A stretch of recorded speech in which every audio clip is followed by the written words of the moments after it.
ഒരു ഉണക്കക്കൊഞ്ച് റോസ്റ്റ് ഉണ്ടാക്കാം.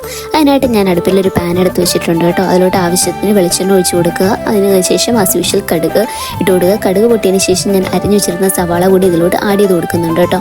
അത് കഴിഞ്ഞ് സവാള ഒന്ന് വാടുന്നവരെ നമുക്ക് വെയിറ്റ് ചെയ്യാം കേട്ടോ. പിന്നെ ഉപ്പ് ചേർക്കാൻ മറക്കണ്ട. അപ്പോൾ ഞാൻ ഉപ്പ് ഇതിലോട്ട് ആവശ്യത്തിന് ഇട്ട് കൊടുത്തിട്ടുണ്ട് കേട്ടോ. പിന്നെ ഒരു പാത്രത്തിലോട്ട് ഞാൻ ആവശ്യത്തിന് മുളക് പൊടി ഇട്ട് കൊടുക്കുന്നുണ്ട്. പിന്നെ അല്പം മല്ലിപ്പൊടി ഇട്ട് കൊടുക്കുന്നുണ്ട് കേട്ടോ. പിന്നെ കുരുമുളക് പൊടി, പിന്നെ മഞ്ഞൾപ്പൊടി കൂടി ഞാൻ ഇതിലോട്ട് ആഡ് ചെയ്ത് കൊടുക്കുന്നുണ്ട്. അപ്പോൾ ദാണ്ട് നോക്കിയപ്പോൾ നമ്മുടെ ഉള്ളി നന്നായിട്ട് വാടിയിട്ടുണ്ട്. അപ്പോൾ അതിലോട്ട് ഞാൻ ഇഞ്ചിയും പച്ചമുളകും വെളുത്തുള്ളിയും കറിവേപ്പിലയും കൂടി ഇട്ട് കൊടുത്തിട്ടുണ്ട്.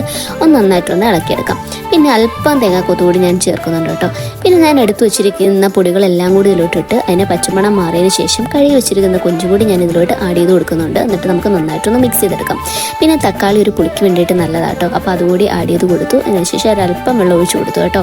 പിന്നെ ഇതിലോട്ട് ചേർക്കേണ്ടതെന്ന് പറഞ്ഞു കഴിഞ്ഞാൽ കുടംപുളിയാണ് കേട്ടോ. അപ്പം അതുകൂടി ചേർത്തു ഒന്ന് നന്നായിട്ട് വഴറ്റിയെടുത്തു കേട്ടോ. അപ്പോൾ ഉണക്ക